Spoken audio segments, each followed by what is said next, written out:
अभी मैं एक प्रॉब्लम को डिस्कस करूंगा। इस प्रॉब्लम को जेईई मेन 2022 में पूछा गया है। देखिए क्वेश्चन आपका क्या है।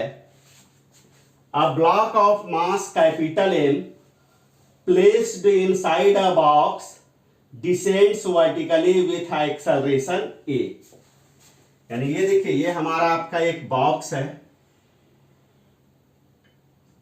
और इस बॉक्स के इनसाइड आपका एक ब्लॉक को रखा गया है।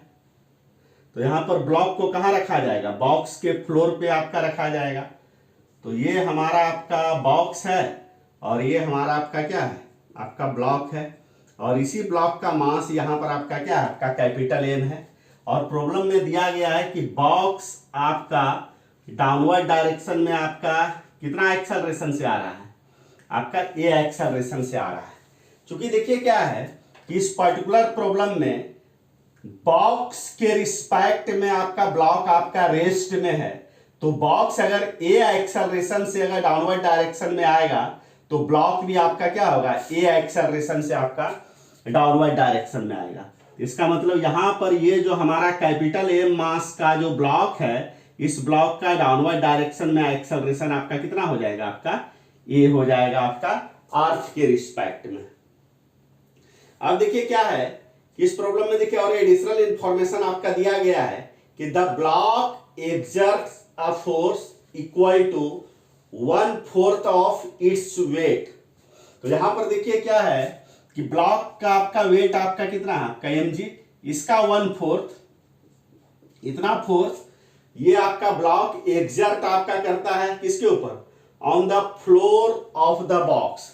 तो अगर बॉक्स के फ्लोर पर अगर ब्लॉक के कारण जो फोर्स आपका लग रहा है, उस फोर्स को अगर हम लोग एन अगर मान लें तो एन का वैल्यू यहां पर कितना आपका? mg/4।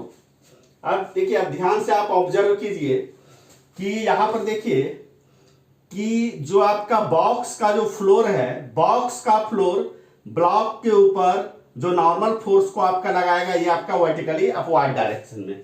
और इस वर्टिकली अपवर्ड डायरेक्शन में ब्लॉक के ऊपर जो लगने वाला फोर्स है उसको हम लोग यहां पर हम लोग अगर एन डैश से अगर डिनोट अगर हम लोग करें तो यहां पे देखिए आपका क्या होगा? न्यूटन के थर्ड लॉ से आपका क्या हो जाएगा? अगर बॉक्स के फ्लोर के कारण ब्लॉक के ऊपर अगर वर्टिकली अपवर्ड डायरेक्शन में अगर एन डैश अगर फोर्स अगर लगता है तो ब्लॉक का बॉटम मोस्ट सरफेस के कारण बॉक्स के फ्लोर के ऊपर वर्टिकली डाउनवर्ड डायरेक्शन में आपका कितना फोर्स आपका लगेगा? आपका एन डैश आपका फोर्स लगेगा।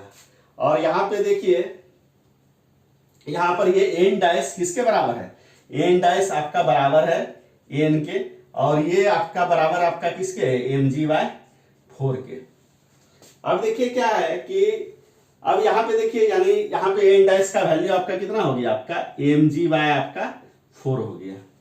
अब देखिए क्या है कि अगर अब हम लोग कैपिटल एम मास के अगर ब्लॉक को अगर कंसीडर करें तो कैपिटल एम मास के ब्लॉक के ऊपर एक दूसरा फोर्स भी आपका लगेगा। वो फोर्स किसके कारण लगेगा? अर्थ के कारण आपका लगेगा, आपका वर्टिकली डाउनवर्ड डायरेक्शन में। और ये फोर्स आपका किसके बराबर हो जाएगा? m इंटू जी के बराबर हो जाएगा। तो अगर आप ध्यान से अगर आप ऑब्जर्व करिए तो ये हमारा जो ब्लॉक है, ब्लॉक का एक्सेलरेशन आपका किधर? आपका वर्टिकली डाउनवर्ड डायरेक्शन में है। तो वर्टिकली डाउनवर्ड डायरेक्शन में ब्लॉक के ऊपर आपका नेट फोर्स आपका कितना हो जाएगा? वर्टिकली डाउनवर्ड डायरेक्शन में जो फोर्स आपका लग रहा होगा उसको प्लस लीजिए, और उसके अपोजिट डायरेक्शन में जो फोर्स लग रहा होगा उसको आप माइनस ले लीजिए, और इस दोनों को ऐड कर दीजिए। तो यही आपका इस ब्लॉक के ऊपर वर्टिकली डाउनवर्ड डायरेक्शन में आपका नेट फोर्स हो गया। और नेट फोर्स इक्वल टू हम लोग क्या लिखते हैं? According to Newton's second law of motion, net force equal to mass. Mass किसका लेना है? ब्लॉक का। और मास टाइम्स एक्सेलरेशन, एक्सेलरेशन किसका ले लेना है? आपका ब्लॉक का। तो यही हो गया आपका। तो यहां पर देखिए, इसको अगर आप सॉल्व करिएगा तो क्या हो जाएगा? mg माइनस आपका क्या हो जाएगा? mg/4 इक्वल टू ma हो जाएगा। इसको अगर आप सॉल्व करिए इसको तो ये आपका क्या हो जाएगा? 3mg/4 हो जाएगा इक्वल टू आपका क्या हो जाएगा? ma हो जाएगा। mm कैंसिल आउट हो गया। तो यहां से देखिए इसको लिखा जा सकता है कि 3g/4 is equal to a। यानी कहने का मतलब यहां से आपका क्या हो गया, a इक्वल टू 3g आपका 4 आपका हो गया। तो यहां पर देखिए इसका मतलब यहां पे जो करेक्ट आंसर होगा आपका, करेक्ट आंसर आपका सी होगा। तो इस प्रकार से इस क्वेश्चन को मैंने सॉल्व कर दिया। अगर इस क्वेश्चन के सॉल्यूशन को समझने में आपको कहीं भी किसी भी ढंग का अगर डाउट आएगा तो आप कमेंट आप जरूर कीजिएगा।